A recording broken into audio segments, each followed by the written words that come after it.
Breaking news చూస్తున్నాం. Polavaram Nallamala Sagar case విచారణ వాయిదా పడింది. విచారణను ధర్మాసనం సోమవారానికి వాయిదా వేసింది. ఇక తెలంగాణ ప్రభుత్వం దాఖలు చేసిన రిట్ పిటిషన్ పై సుప్రీంకోర్టులో విచారణ జరిగింది. ఈ కేసులో మధ్యంతర ఉపశమనం కల్పించాలని తెలంగాణ తరపు న్యాయవాది అభిషేక్ సింఘ్వి కోరారు. పిటిషన్ దాఖలు తర్వాత కేంద్రం కమిటీని నియమించిందన్నారు. ఈ కేసును మధ్యవర్తిత్వం ద్వారా ఎందుకు పరిష్కరించకూడదని ప్రశ్నించారు. తదుపరి విచారణను ఈ నెల 12కు వాయిదా వేశారు.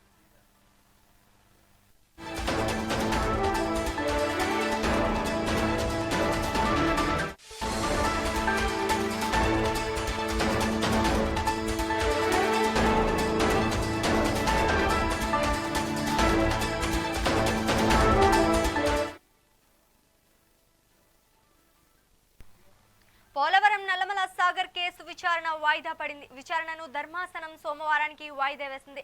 ఇక తెలంగాణ ప్రభుత్వం దాఖలు చేసిన రిట్ పిటిషన్ పై సుప్రీంకోర్టులో విచారణ జరిగింది. ఈ కేసులో మధ్యంతర ఉపశమనం కల్పించాలని తెలంగాణ తరపు న్యాయవాది అభిషేక్ సింఘ్వి కోరారు. పిటిషన్ దాఖలు తర్వాత కేంద్రం కమిటీని నియమించిందన్నారు. ఈ కేసును మధ్యవర్తిత్వం ద్వారా ఎందుకు పరిష్కరించకూడదని ప్రశ్నించారు. తదుపరి విచారణను ఈ నెల 12కు వాయిదా వేశారు. ఇక ఇదే అంశానికి సంబంధించి మరింత సమాచారం మా ప్రతినిధి వెంకటరెడ్డి అందిస్తారు. వెంకటరెడ్డి, చెప్పండి. Good afternoon Sreeja. గోదావరి జలాలపై తెలుగు రాష్ట్రాల మధ్య వివాదం మరింతగా ముదురుతుందని చెప్పొచ్చు. ఇక పోలవరం నల్లమల సాగర్ అనుసంధాన ప్రాజెక్టు సవాల్ చేస్తూ తెలంగాణ రాష్ట్ర ప్రభుత్వం దాఖలు చేసినటువంటి పిటిషన్ పై సుప్రీంకోర్టులో తాజాగా విచారణ అయితే జరిగింది. ఈ కేసు విచారణను అత్యున్నత న్యాయస్థానం వచ్చే సోమవారానికి అయితే వాయిదా వేసింది.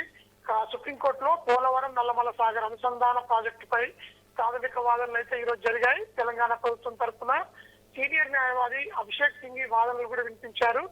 గోదావరి బేసిన్ నుంచి కృష్ణా బేసిన్ కు ఉదాగా వెళ్తున్నటువంటి నది జలాలను మళ్లించేందుకు పోలవరంకు అనుసంధానంగా నల్లమల సాగర్ ప్రాజెక్టు అంతర్రాష్ట్ర నది జలాల అనుసంధాన ప్రాజెక్టు నిర్మించేందుకు ఏపీ ప్రభుత్వం వైపు పూనుకుంది. ఇక దీనికి సంబంధించి రాష్ట్రాల సమ్మతి తప్పనిసరి అని తెలంగాణ ప్రభుత్వం అయితే స్పష్టం చేస్తోంది. ట్రిబ్యునల్ అనుమతి లేకుండా రాష్ట్రాల అంగీకారం తీసుకోకుండా ఈ తరహా ప్రాజెక్టులు చేపట్టడం inter state river water dispute act, అదేవిధంగా రాజ్యాంగంలోని ఆర్టికల్ 262కు విరుద్ధం అని చెప్పి తెలంగాణ ప్రభుత్వం వాదిస్తోంది.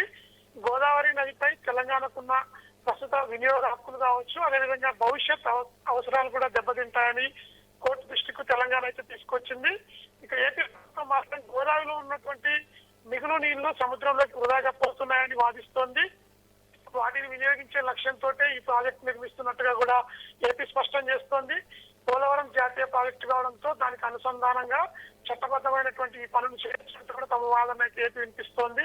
ఇక రెండు రాష్ట్రాల వాదన ఉన్నటువంటి సుప్రీంకోర్టు ఈ అంశం పట్ల విస్తృత ప్రభావం కలిగిందిగా భావించి ఇప్పటికే తెలంగాణ అభ్యంతరాలపై అయితే కేంద్ర జలశక్తి శాఖ కమిటీ వేసింది. ఆ కమిటీ ఇప్పటివరకు ఇంకా ఇవ్వాల్సినటువంటి ఇన్పుట్స్ ఇచ్చేంత వరకు వెయిట్ చేయాలంటూ కూడా తెలంగాణకు సూచిస్తుంది. మధ్యవర్తిత్వం ద్వారా కూడా సమస్యను ఎందుకు పరిష్కరించుకోకూడదంటూ ప్రశ్నించింది.